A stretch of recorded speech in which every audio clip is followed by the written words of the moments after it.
Today on Let's Talk Horse Business, we're going to be speaking to Karzan Hughes, somebody who has gone at the age of 26 deciding he wanted to ride horses, all the way through to now setting up and running his own coaching business, from fitness to lifestyle. During this episode, we're going to be talking about social media.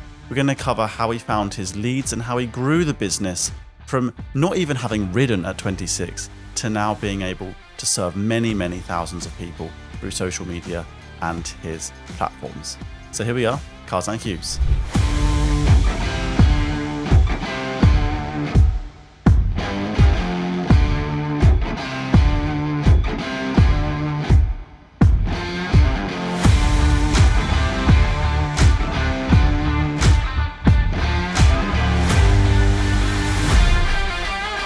Karzan Hughes, welcome. Thank you for coming on the podcast. It's great to see you. Did you have a good travel down? Yeah, really good. Thank you. Brilliant. So we're here today to talk all things horse business, and I'm really excited to talk to you because I've been watching you on socials. We met back at London International Horse Show, and I've just been blown away by your journey, and I really want to share it with the listeners because not only is it a great business journey, but it's a great personal journey for yourself. So please let us know who you are and a little bit about where you come from and how you ended up being and doing what you do today. Wow. Oh my gosh. I mean, it's definitely been a whirlwind journey for me. I think where to start other than horses have changed my life. And for context, I didn't grow up around horses. I didn't come from a horsey family or a horsey background. The first time I sat on a horse, I was 26 years old, and we'd gone on holiday to Spain, and we'd gone on this beautiful riding trip up in the Spanish mountains. Wow. Picturesque blue skies. There was still a little bit of snow up on the top of the mountains, and this huge barn with Spanish horses inside. And my first experience around horses was quite eventful. There was a very sort of freak accident where one of the horses had escaped and was careering and galloping around and didn't know what to do with itself. And I just remember seeing this young Spanish guy literally sort of like jump over. He managed to corner the horse and settle the horse down, and the horse literally went from this frantic state of 100 down to about 10. Wow. And he simply walked over, put the head collar on it, and took it and walked it back into its stable as if nothing had ever happened. Wow. And that was my first interaction with horses, and I just thought to myself, I want to be that guy. Most people get put off by things like that. literally. It was this huge chestnut mare that had literally turned into a fire-breathing dragon. I mean, funny enough, I've ended up owning 2 chestnut mares. I think that really left an imprint on my soul. But wow. And so is it Lily you've got, or Libby? Yes, yeah. So it's Lily. Lily, yes. Yeah. And what's your other horse called? So B. I no longer have B. Okay. So I just have Lily now, but I found B a really lovely home, and she's really well looked after. Oh, nice. Yeah. Really stuck with you. You ended up with the chestnut mare as well. Yeah, exactly. But who am I? I'm Karzan, and I'm a health and fitness coach for horse riders. And what I'm really passionate about is helping horse riders improve their horse riding by actually focusing on themselves and prioritizing themselves in terms of their health and their fitness. And the reason I got into that, I stumbled into it because you're coming into the sport so late. I realized, why is horse riding so hard? Why is it so difficult? Because I'd considered myself to be a fit person, and I thought that I could just get on a horse and ride. And no, it is not that easy. There are so many different motor skills and a different type of strength that you need to be able to ride. And that's really what led me down the path of figuring out, well, how can I improve my horse riding without having access to a schoolmaster, without being able to ride 10 horses a day without having my own horse and trying to, go to a riding school to learn. And it really was an accumulation of all of those things, and ultimately like making up for lost time. I felt like I'd found this passion in life that I'd missed out on, and I really wanted to make up for that and improve and feel better about my horse riding, and ultimately be the best partner for my horse. Mm-hmm. Oh, I love that. I mean, it would be very fair to say for most equestrian listeners that it is generally thought of that you start in horses when you're young, or it's in the family, and you sort of work up. So to start at 26 is quite a mean feat. So yeah, that's commendations to you, because that's not easy. I started when I was 15, and even that I considered very late, and I had to really push to do it and go out there to make it happen. So that's really exciting. And so you've gone from an experience in Spain to wanting to start riding at 26. And now, crucially, you're now an equestrian fitness coach. Mm-hmm. I mean, were you in fitness before, or how did that come about? Yeah, it's really interesting. So I wasn't in fitness before, other than having a lot of experience doing it myself. So I was, don't get me wrong, like I wasn't a sporty kid growing up. I played sports, but I think, I capped out at 5'7" and very slight build. And growing up in the UK, you play a handful of sports: football, rugby, cricket. And I just didn't have the height for any of those sports. So I suddenly realized, like, this is no fun. And I fell out of love with sport and exercising in general. And it wasn't until I went to university that I had a friend, and he got me going into the gym. And that's where I then started to develop a passion for looking after my body. And I pretty much followed a very conventional weightlifting, bodybuilding style of training in the early part of my 20s.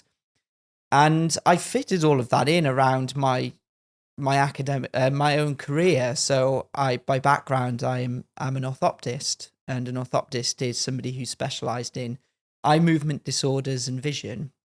So I'd done my career working in the NHS. I was clinical. I worked in various different NHS trusts around the UK, and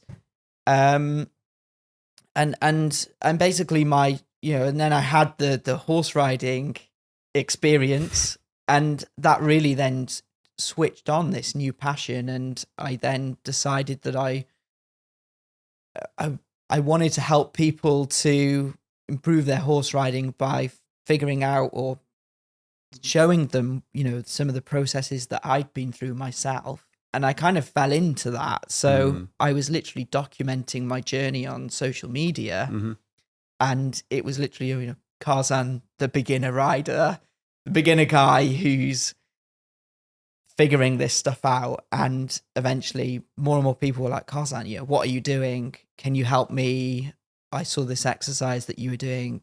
Could you show me a couple of things? And it got to a point where I was like, you know what? I'm going to believe in myself and become a coach and set up my own business. And that is where entrepreneurship and the business started and grew and has developed from there. Because if I'm right in thinking, you've now got several 100,000, followers. Is that right? Oh, I wish it was several 100,000, but you got a fair size. Yeah, we're up to about 85,000 on Instagram. Okay, 85. Okay, fair enough. Yeah, fair enough. Yeah, it's impressive. Yeah, and it is. When I started on this journey, I would have loved 10,000 followers. That was my goal for such a long time. It was. Well, first it was, can I get to 1,000? And then can I get to 10,000? And it's funny how, as you grow and develop as a person, those goalposts just shift. And, the 10K became 50K, and then the 50 became 75. And now my next mission is 100. So it's really funny how you see this growth. And actually what I realize is, when you become an entrepreneur and when you set up your own business, is that your personal growth is is determined by your business, the growth of your business. Yeah. And entrepreneurship, like you're forced along at an accelerated rate to keep up, because if you don't, it doesn't work out. Yeah. No, absolutely. I think it's very notable, though, that I think 85,000 in the equestrian industry, which by all accounts, in my opinion, is quite a small industry. It's niche. It's very community. It's very, it's not a massive, when you say business, that's covering multi-millions of people. Equestrian is quite small. So 85,000 is a good number. Would you say that most of those 85,000 would be equestrian people, or do you get other followers as well?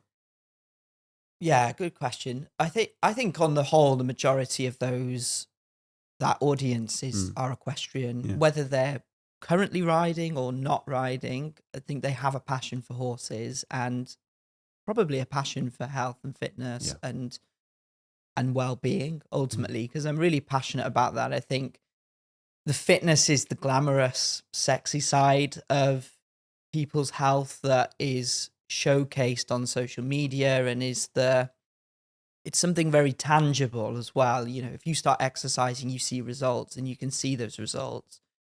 But if you start sleeping more and having less stress in your life, you do see a benefit, but it's less tangible, and a lot of people wouldn't pinpoint that out. Oh, he started sleeping more. Like it's not something that people see. Whereas if you start going to the gym, people are, oh yeah, he looks great in a t-shirt type thing, or look how well he's riding. Yes. So I think the fitness aspect is the glamorous, sexy side, but actually there's so much more to your health, and that's what I'm also really passionate about. And that came about because several years ago, I was diagnosed as a celiac. So I became really unwell through eating gluten, and I'd never had a problem growing up eating gluten as far as I'm aware. I think perhaps if you look back, maybe there were some small signs that I was, excessively bloated, stomach distension, that type of stuff. But it just got to a point in my 20s where suddenly things were really bad, and I knew something was wrong on a daily basis. And, that led me, going to get things checked out. And eventually that I got a diagnosis of celiac disease. Oh, wow. Well, I don't know if I knew that. That's okay. That's really interesting. Yeah. And so with your training then and your programs, do you help other people with that? So as much as you're doing about the fitness for the riding and helping the horse, do you offer nutritional advice for people that might be suffering with similar things as well? Or yeah, absolutely. I think it's really funny.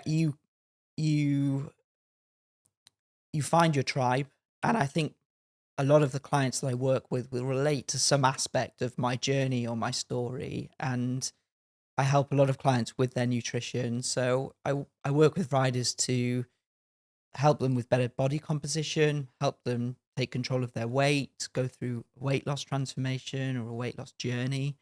And a lot of our health issues are coming from our diet.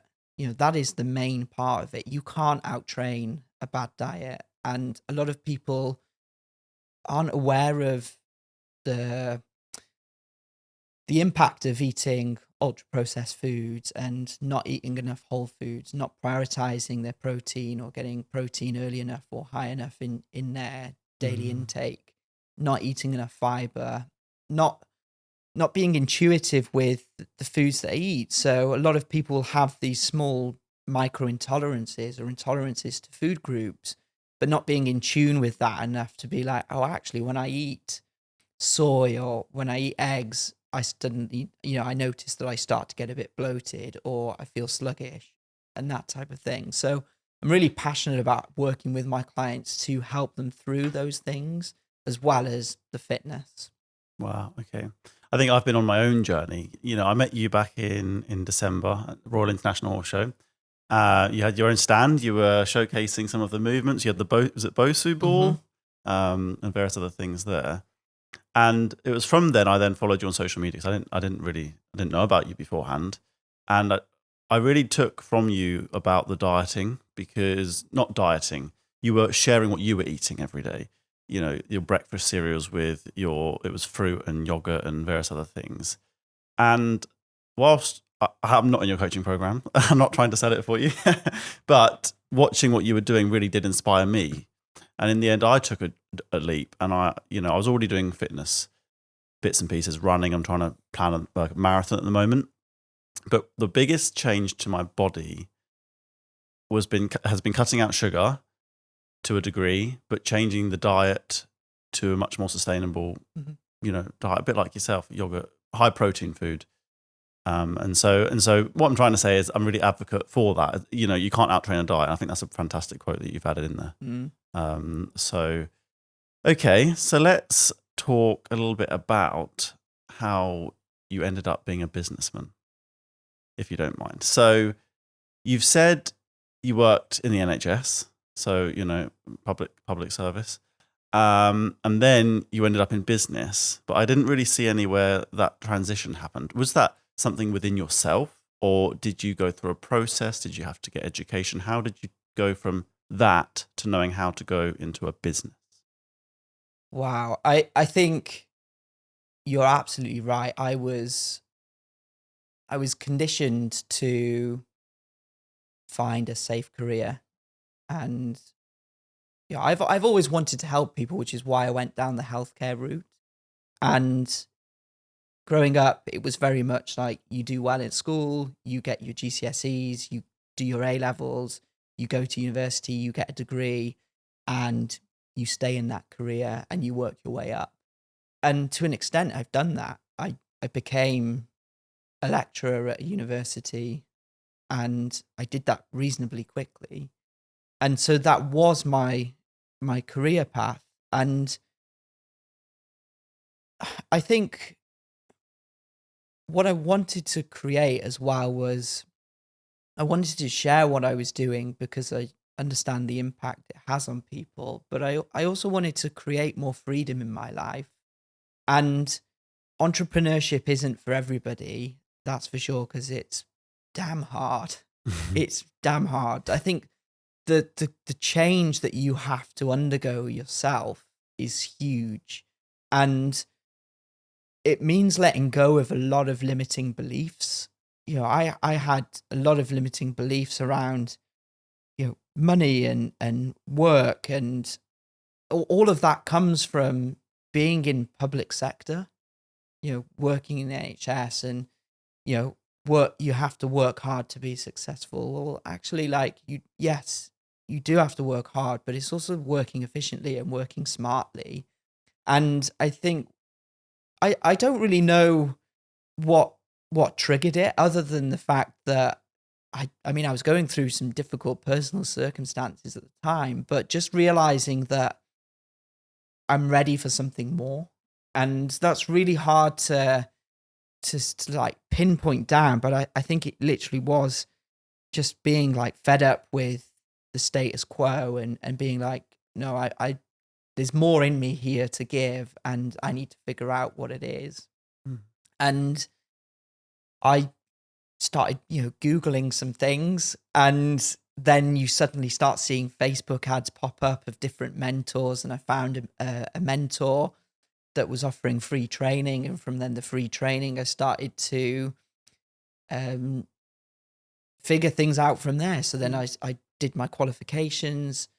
I started taking on clients. I started, trying to implement what I knew with other people to see if it works, and you're testing that all the time. And then it really is just iterations of that, test and repeat. Sometimes it goes well, sometimes it doesn't. And from there, you then get to a stage where you get a bit of traction and you're then able to scale and grow from there. So yeah, it's really hard to pinpoint that transition, other than the fact that I just have this very vivid memory of being in my bedroom and registering my business with HRMC. Yes. So HMRC, sorry. Yeah, HMRC, yeah. So that, that is, and getting a domain name, in your domain for the first time, and then setting up a Stripe account. That was, I remember those little, they're such small milestones, but if you want to set up your business, like that's what you need. You need a business name, you need a business bank account, Yeah. and a way to process money, and a website. Like that's it. And I remember, it's weird, like how just talking about this now, because I've not thought about that, I think, ever. But like that for me is like a key memory. I just remember feeling like really proud of myself for just getting to that point. And we're like, oh, it's done now. And like the journey starts here. Yeah. Oh, amazing. I can just feel the passion from you then. And like, as you're thinking back to that moment, like how it was just one thing at a time was ticking off in your head. And it steps towards where you are today. And obviously you're not looking back. It's scary, right? Because I remember that fear of like, oh, this is on me now. I'm not relying on an employer to look after me. Like I'm making that conscious decision to provide and look after myself. And that is a huge step forward for anybody. And I think, that I think talking about it, I feel quite proud of just being able to do that. Yeah. No, and you absolutely should be. It's such a big leap, especially when you have come from what might be considered a safe job, or from the process which we are inherently pushed into. So, it's inspired me.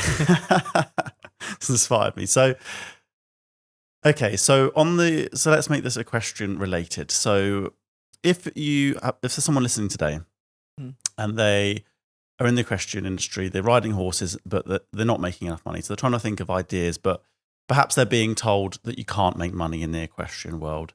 Perhaps it's too tough, or you're not good enough because you haven't become a top level rider or eventer. What would you say to them? What would you say they should do first to make that step? Because of course they can do it. It's a belief. Yeah, so much of this is mindset. I think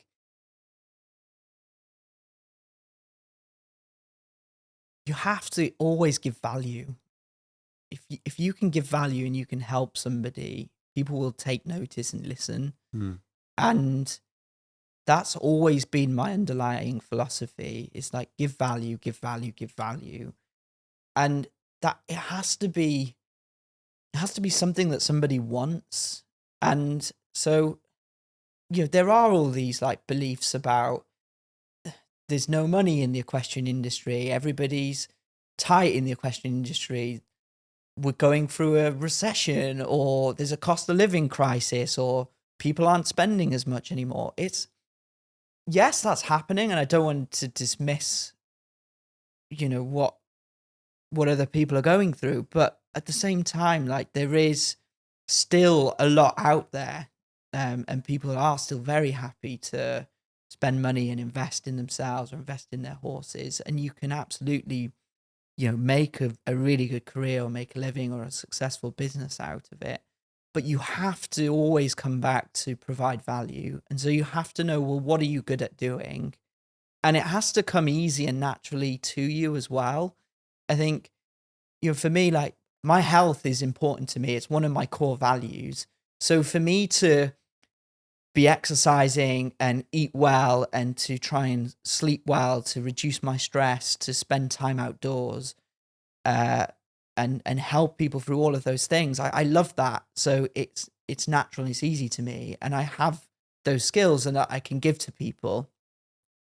So I think it's also finding, well, what is your passion? And there's a really famous Japanese concept called your ikigai. And I'd encourage anybody, if you're at a crossroads or you don't know what to do, go and find your ikigai. And that is the intersection of what you're good at, what you're passionate about, what you can make money in, and how you can help people.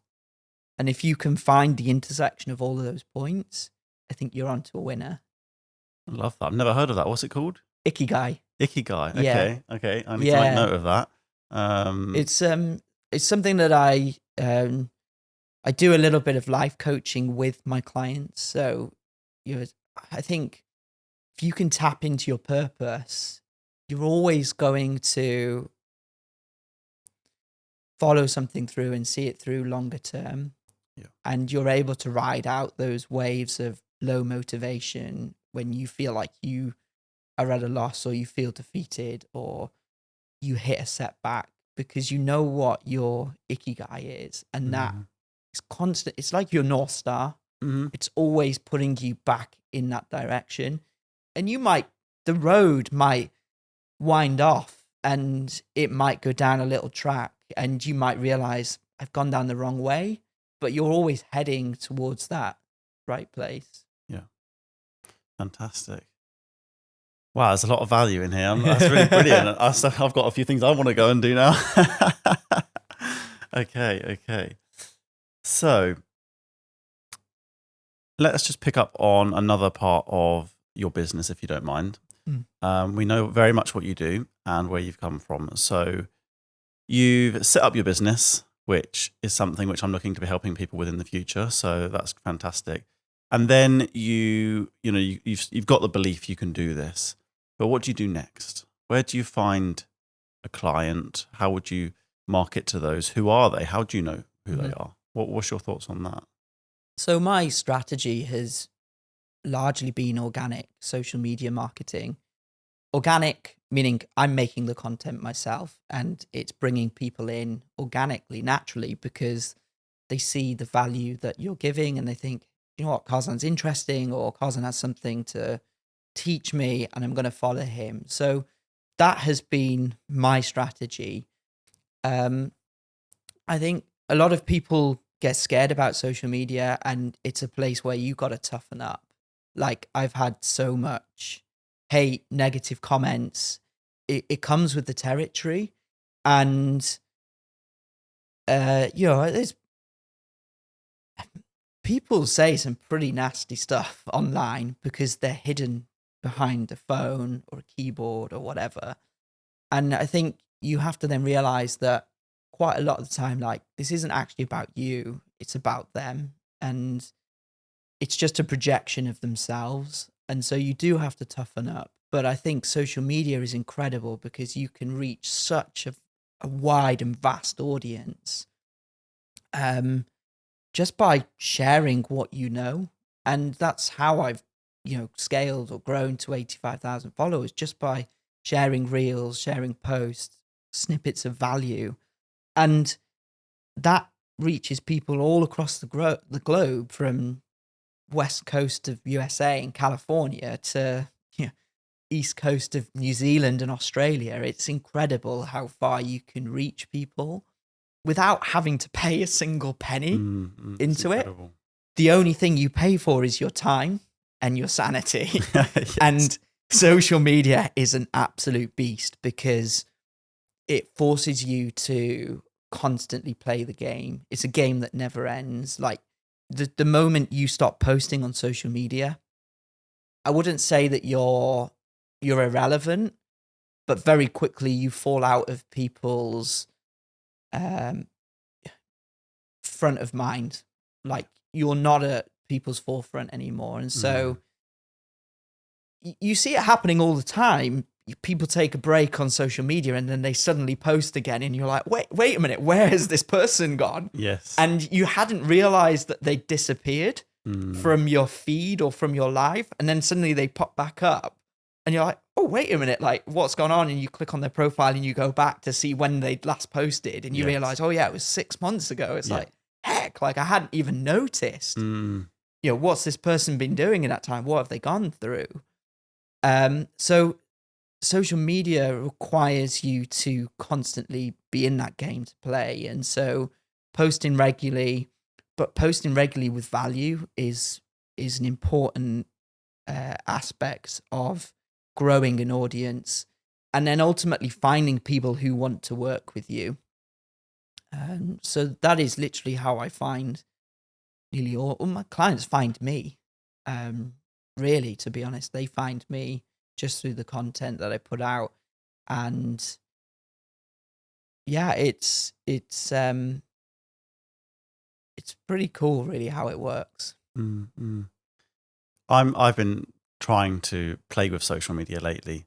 I've been growing my Facebook, and I find that the easiest to grow. It's been organic. It's been a long process, but it's growing. I find Instagram incredibly challenging. So I think what you've done is really great. I do a lot of, I started running. So I started posting a lot of trying to be motivational, really. Just, you are enough. Why you should tackle the things head on. Things like that is what I've been covering. But it's really, really hard to do it organically. And it's so tempting, especially when you've got TikTok promote now popping up. It's like, pay this money and you get all these followers and everything. But they're not, but in my mind, those followers are not going to be the quality of followers that your organic following is going to be, because like you say, you found those leads.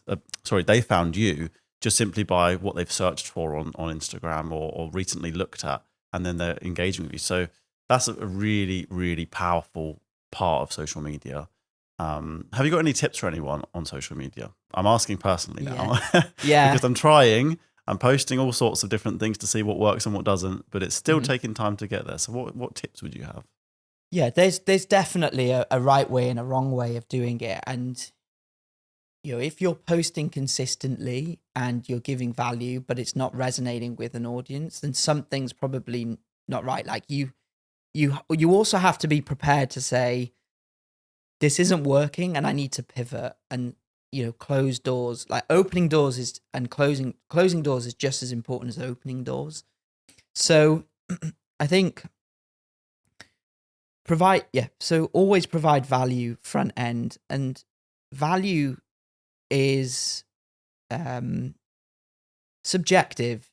Value can be motivational quotes and inspiring people. Value can be showing equestrian fitness exercises or showing a cool recipe that's really easy to follow. Value can be memes and GIFs and something funny. Yeah. Different sorts of value, but still. Exactly. It makes people happy. So it's emotional. It's emotional driven. So find what it is. But you also want to have some strategy as well. So understanding, well, what are your core pillars that you're posting around? And I have a private, personal Instagram page that's, not many people know about at all. And then I have my business public facing Instagram page. So I separate some of my personal life out of the business stuff, because a lot of people, they might be interested occasionally, but that's not really what they're following me for. They don't want to see a picture of my cat. I don't have a cat, but like they're here for the horses. They're here for fitness tips and coaching and whatever value I bring. So understanding, well, what are my 4 key pillars? Well, my pillars are my own horses, which is Lily. It's equestrian fitness and the exercises. It's health. It's my journey and my transformation. And maybe my last 5th pillar would be my clients and my clients' journey. Yeah. So they're like my 4 pillars of social media. I don't post anything else outside of those. So, for example, let's focus on the equestrian fitness pillar. Well, I know that within that main pillar, I have a number of different subgenres or subcategories: core stability, mobility, posture, position, your lower leg position, all of those different things that then people be like, oh yeah, well, I'm struggling with this aspect of my riding, but then there will be a little subcategory within that. So understanding, well, those are the things that then I talk about and post about, and you can then start to build content around that. And I think for me, like, that comes very naturally because I'm a creative person and I actually love creating content. And yeah, just, give that a go and see what happens. I think then posting as regularly as you can, but making sure that content is high quality. Yeah. Okay. Fantastic. So before we move on, I was going to ask you about your traveling, because you mentioned something a minute ago, which reminded me that you've been all over the world doing bits and pieces, and I wanted to ask, is that a direct reflection on your social media? Have you got those engagements abroad? Have you got the Dartmoor Liberty trails and various other things you've been doing through your social media? Yeah, absolutely. I think so much opportunity comes from that personal brand and what you can offer people. And if people like what they see online, they're going to love it even more in person, because we love interacting. Like, it's funny because, as a society, we've never been more connected to people through social media, but felt so disconnected at the same time. Mm-hmm. And actually, people want that face-to-face interaction. Yeah. And that's why the retreats, the workshops, the trips abroad, like, are so exciting. People love it because, you get to bring people together who have this common interest and this commonality about improving themselves, improving their riding, being better for their horse. Mm-hmm. And all of those, I'm so lucky and grateful. A lot of those opportunities have come from social media. Mm. I've done 2 trips now to the States. I did, the first one was with Karzan Saddles, which is a fantastic British made, British led company. Yep. And that were, from there, that led to me going back out by myself and staying with the Stocker family at Royal Grounds Farm in Ocala. Wonderful family. They've Mm-hmm. got really exciting barn and business that they're doing there. And I was in Istanbul in Turkey earlier this year with the Mirage stables, and they were endurance riders. So something that we see a little bit of here in the UK and Europe, but something that's much more popular, towards the Middle East. So, that was cool. And then, of course, Liberty Trails hosting the retreats down in Devon. And it's interesting, my connection to Liberty Trails came through another coach that just became aware of, working together within the coaching and the fitness space. So Amy Osborne, total legend. Yeah.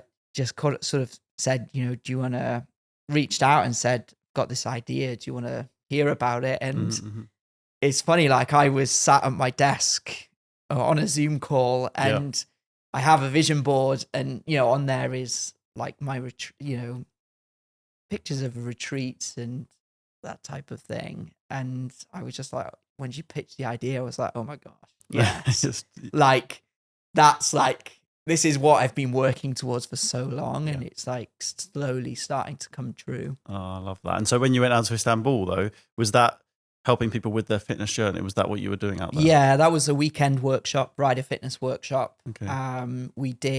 There was a yoga teacher that got involved as well. So we did some yoga, and then we also combined it with the horse riding. So at the stables,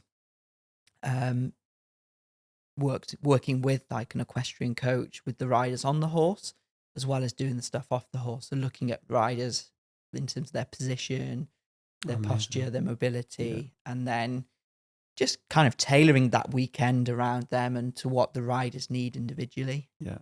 Wow. What a journey. Yeah, it is. And I think like, I still almost, I pinch myself sometimes that like, this is me and this is what my life is becoming now. And, it's hard because I can be so hard on myself at times. And I call myself a recovering perfectionist because I am, like, and perfection doesn't exist. And sometimes you just got to keep moving forward and keep believing in yourself. And that can be really hard at times. But it's incredible. And I can't wait to just do more of that. Mm-hmm. So your plans moving forward to continue the retreats, scale the coaching and helping people. What about if is that the case? That's what you're planning to do, basically. Yeah, absolutely. Like, that is what I want to do more of. Do more of the in-person workshop stuff that we get people together, and it's much more intensive, but you have a lot more fun. And then, of course, working with my clients more online. And I'm really lucky. Like, I have a global clientele. I've got riders in the States, South America, Europe, down in Australia, New Zealand, and others jotted around the globe. It's really cool. Amazing. And so what about yourself, though? What is your goals with your horse?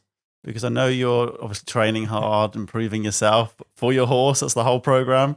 So what is your goal with you and your horse? Yeah. So I've been riding just over 5 years now. And I set myself a goal to ride Prix St. George in 10 years. Okay. So I'm halfway into that plan. And how is it going in your, how are you feeling? I'm optimistic. I think I'll get there. Yeah. Yeah, I think I will. I think that'll be one heck of an achievement to do Prix St. George in just 10 years. Bearing in mind that I haven't got a 50k horse that I'm riding. I haven't had a nice horse that's come over from Europe that's got an established flying change. Like, I'm doing this myself with my own horse Lily. So I backed and produced her myself last year. So and people really like her. I've been training with the Moody's just up the way in Barnsley. And I've got another trainer, Katie Owens, coming to the yard and helping there, and they like the look of Lily. So I think, if I can get the training right and if I can continue to work on myself, I know I can do it physically. I think you also have to have the horse partner as well. But yeah, that's the goal, Prix St. George. And so anyone that is listening that is perhaps from the business world, Prix St. George is a dressage test. It's you got Grand Prix, Into 1, Into 2, and Prix St. George. So it's like small tour. It's at the top of small tour. Yeah. And I think once you're knocking on that door, you kind of know that you have the possibly have the potential to go big tour. You do European tour, shows if you wanted to, and potentially get to Grand Prix. I think the one thing that I am always having to remind myself is that I'm not a professional rider, and I don't have to put that pressure or that expectation on myself. At the end of the day, I want to ride and have fun and enjoy that process as much as possible. And for me, it isn't about making money at shows. It isn't about producing horses as quickly as possible and flipping them or doing whatever. I want this for myself, and at the same time show people and help people, show them what's possible. Yes. Yeah, and inspire them, and that's and that leads straight into exactly what you're doing now, which is absolutely incredible. Ever since, I've said it a few times now, but ever since I met you, I've been inspired by your journey. We're not so different in age. I'm 30. I think you're just 31. Yeah, 31. And to see what you've achieved, I started riding when I was 15, and then university happened, and I rode a bit. But then life, and I started riding again a couple of years ago, and then fell out of love with it again for various different reasons. And I'm just like, I've always wanted to get to Prix St. George. I've always wanted to be able to ride up to that level.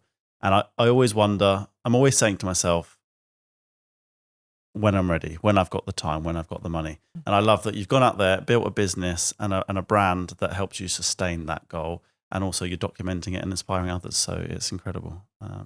Thanks. What would you say to anyone out there that also wants to do something in the equestrian world? Not necessarily dressage, because we've got to have all sorts of different listeners. And for some reason they haven't done it, or they don't think there's enough time or something like that. What have you got any words of wisdom for them? Yeah. Time is something that you never get back, and you have to carve it out. Working full-time job at university, trying to grow a business, trying to improve my horse riding, produce a young horse, train horses, because I haven't just had Lily, I've had other horses that I've learned on as well. And then prioritizing yourself, getting to the gym, looking after yourself, making sure that you have time to go to the shop and get some good food in for the week, and seeing friends, seeing family, being a good partner for, and having a good relationship. It's tough, and there are so many different pressures in life that you actually can't do it all. It's impossible to do it all without running yourself into the ground. You have to be a little bit strategic about it. I think the thing about time is be really critical or scrutinize your time and think, well, is this still serving me? and can I like find some time to, start building a business, to maybe post on social media once a day. So you give yourself that hour that would then perhaps help you find leads and collect leads and start working with clients and get your personal brand out there. Like, you have to be a little bit strategic with your time and find it. And I'd love to ride, train, grow a business, coach clients, eat well, cook, like do all of those things, but some things have to give on some days. Sounds like you are doing all those things. I try to, but it isn't happening on a daily basis. Like, No, for example, yesterday, I worked full time at university. I got home and then I coached all day till 9 p.m. And, before that, I'd taken a call with a prospective lead, somebody who wanted to work with me. So that my day started at 7, took that call, went to work, did everything else, then got back home. It was non-stop, but didn't ride, didn't get a chance to go to the gym. I did eat pretty well because I'd meal prepped. And it got to like 9 p.m. and I was just like, I'm going to go for a walk for half an hour.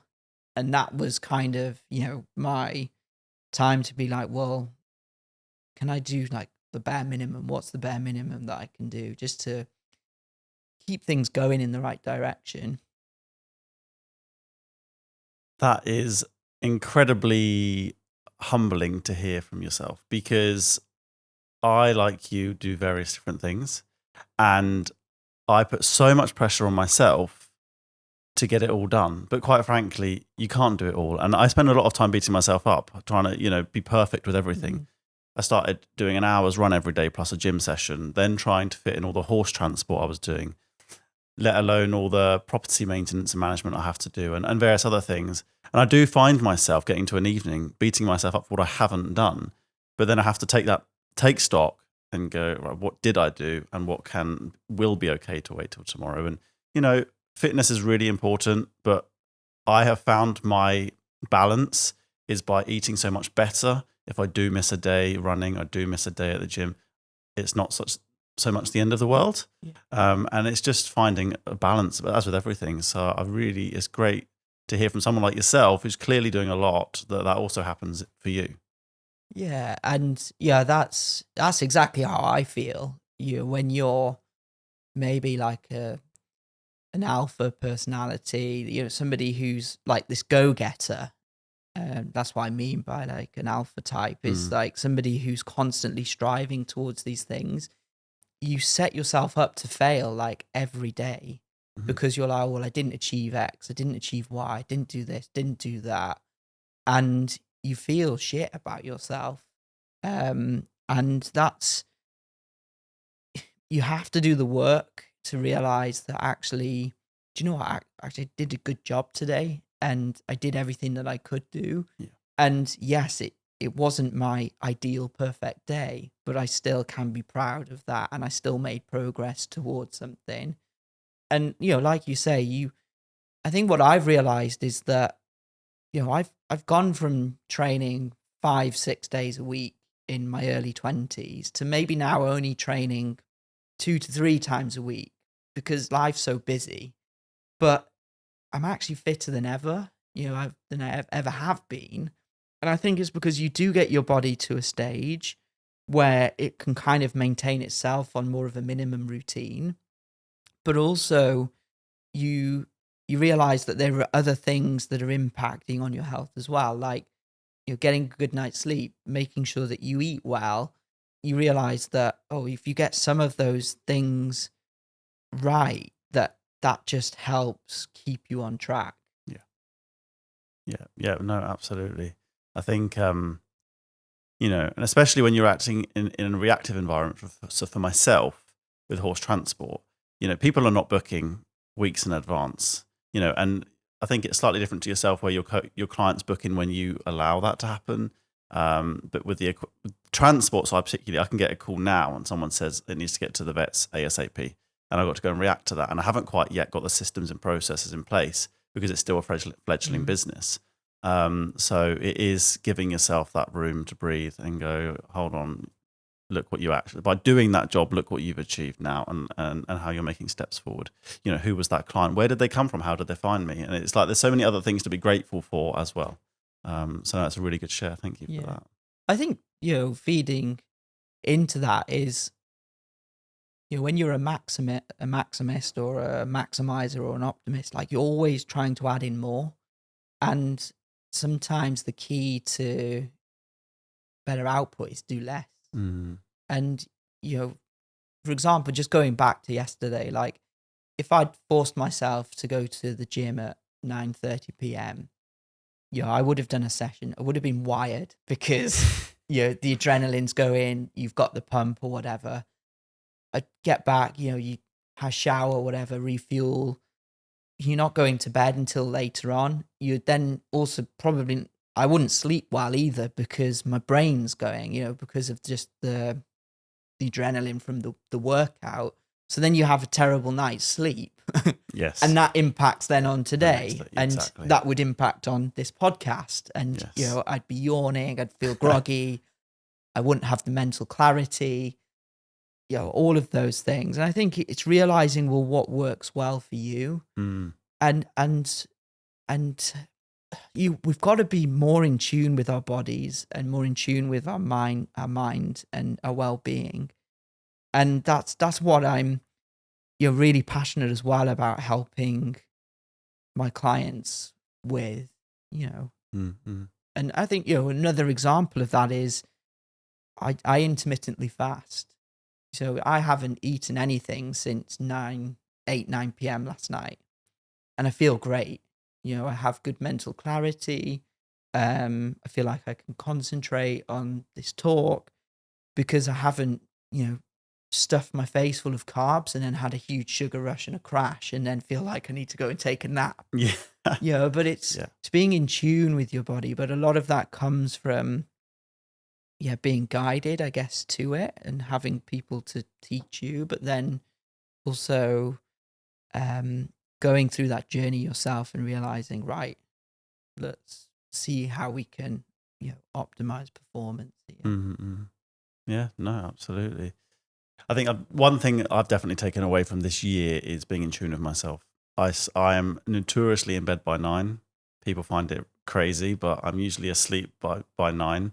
Records about 7:30, but 9, and then I'm getting up at 5, which people say is crazy, but actually that works really well for me. It gives me time to then wake up. I'm sort of playing with exercise or social media. Social media I don't like to do straight out of bed, but it sometimes is better to get it done and then move on to the exercise. And so it's just finding out what works best for you.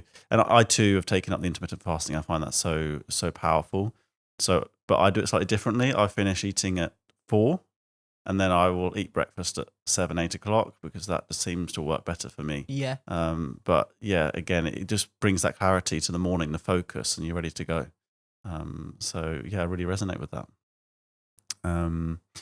So to finish off the podcast, I'd like to end on a question to you. And the question is, when you were starting out, obviously you took those steps you took, setting up the business, registering the name, the web address, etc., etc. But what was there in that period of time that if you could have had those answers to, would have really helped you on your journey to creating your business or getting it to where it is today? Is there anything specific which, looking back, you wish you'd known or that you wish you'd had help with? I think my answer to that is that you just have to love the journey. And of course, there are things that you'd wish you'd known or that took you ages to figure out along the way. That's part and parcel of it. That's part and parcel of being an entrepreneur or having a business and not being too hard on yourself for the time that it takes and actually realizing that it does take time. There are very few people, very, very few people who become an overnight success. And what most people don't see is the hard work that went into, like, well into that time before somebody becomes an overnight success. Like, there was countless hours probably that had already been done, skills being learned, different skill sets, whatever it was, or experience to get to that point. And part of also finding the success or finding that pathway you want to go down is also just getting help and finding people to learn from, whether you pay people, whether you learn for free, whether you do a mixture of both. I think it's so important to have somebody who guides you. And, it comes back to like the hero's journey. Like every good story, every great film, whether it's Harry Potter or Lord of the Rings, has a guide. And, for Harry Potter, it was Hagrid. Mm-hmm. And for Frodo, it was Gandalf. Like you need a guide to like take you through some aspect of that journey. And it reminds me of an amazing book I read by the author's name escapes me. I think I want to say Dan Sullivan. The book's Who Not How. And we get so caught up in the how, like how to do this. How do I build a business? How do I grow a business? How do I scale a business? How do I find more clients? How do I find more leads? How do I get better at this? I just think who can help me get more leads? Who can help me build a business? Who can help me learn these skills? So, I think that's not taught. That's not taught in education. That's not taught in school. That's something that you have to realize, or that's certainly like something that I've realized in my own entrepreneurial and personal growth journey is, well, who can help me in this journey? And I think find your who's and stop worrying about the how you're going to get there. Fantastic. So on that note, we're going to end on who, not how. What I'll do is I'll make sure I put the link for that book in the bottom of the podcast. We'll find exactly who that's authored by and get it on there. But thank you ever so much for joining me. It's been an inspirational session. Your journey is inspirational. What you continue to do is inspirational. How can people find you if they want to follow you and get in contact? So my number one place is Instagram. That's very simple. It's Karzan Hughes on Instagram. I've got plans to expand out into other social media channels, but at the moment, Instagram is my number one place. And through there, you can find my website. You can get in touch with me. And I look forward to hearing from anybody who comes through. No, brilliant. Absolutely. Well, thank you very much. And it's been a pleasure. Thank you. Thanks, George. Thank you.